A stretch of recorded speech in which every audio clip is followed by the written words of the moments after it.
Mindset Monday recap for April 19th, 2021. Tonight we talked about winning the moment. Kind of a cliche term. Staying in the present. Kind of a cliche term. But it is ultra necessary for you to be able to master this skill in order for you to truly live up to your full potential as a performer. Now, when we are in the moment, okay, there's a certain set of emotions, there's a certain set of things that we feel when we're in the moment. Okay? When we are focused on the future, there's a certain set of emotions, and those emotions are anxious, nervous, anxiety-filled emotions. Because the future, we don't control the future. Okay? And when we start thinking ahead too far, and you hear people use the word like they're playing mind games with you, they're in your head. Because you start thinking ahead. You start thinking ahead and you start having all these scenarios go through your head that really, can you control? No, you can control the moment, okay? Now, we're also in the past. There's also moments when athletes will go back to the past and they'll get upset or they'll feel resentment or anger or frustration because of things that happened in the past. Or maybe a team or an opponent beat you in the past and you have those feelings for that team or that person. Can you do anything about that? No, you can't. The only thing you can do is the moment, the present moment, winning the moment. If you think of it in terms of a football game, okay? I asked the group this tonight. I said, what's the purpose of a football game? And of course, their answer was to win, all right? Which, yes, that may be a big purpose. But in order to win, what we have to do is we have to win the play. We have to win our individual battles that we have. Okay? And I shared the example of 3.5 yards. If we just focus on 3.5 yards every single time we have the ball, guess what? You're going to rack up first downs. Guess what? You're going to score touchdowns. And you're going to be really hard to beat. So I want to do an exercise with you now. And being able to be present is being able to control our emotions, being able to control our thoughts, and really feel those feelings of being present, being in the moment. So I want you right now, we're going to do a little thing called anchoring. I want you to grab your earlobe, okay? And this earlobe, when you feel these emotions, I'm going to have you trigger and anchor these emotions onto that point. So what I want you to do, I want you to think of a time when you were totally and completely in the moment. Okay, go back to that time now. Go right back to that time. Think of that specific time when you were completely in the moment. You were completely present.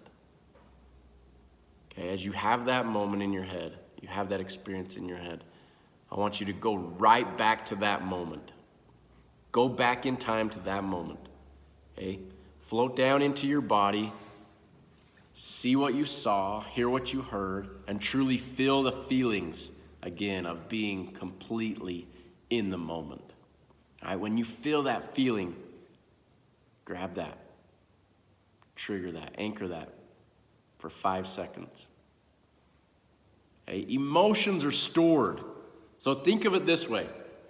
I share this all the time with the kids.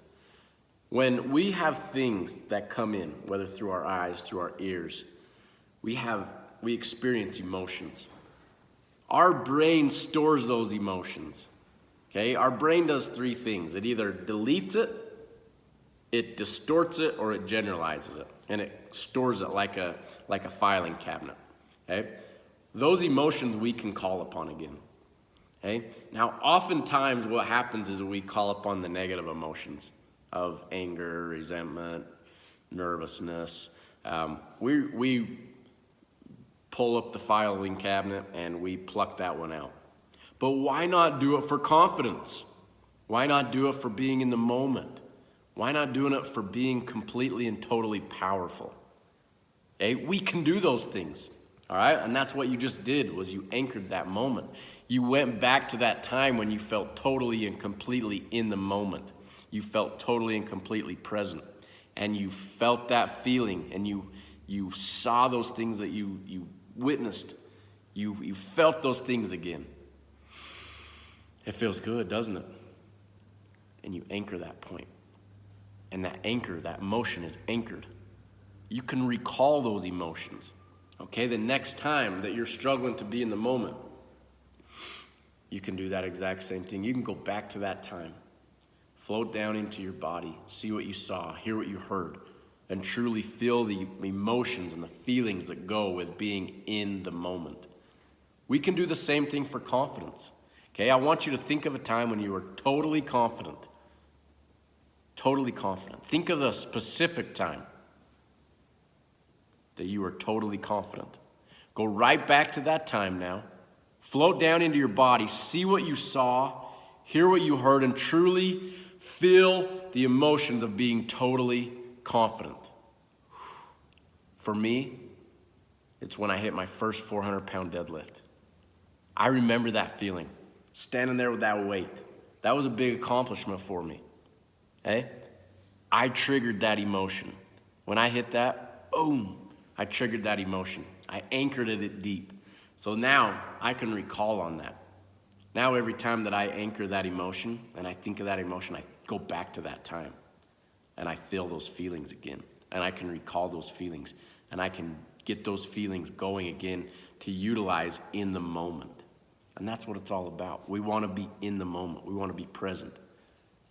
So use this technique of anchoring to go back down into those emotions and bring those emotions back out. You felt those emotions. You felt them.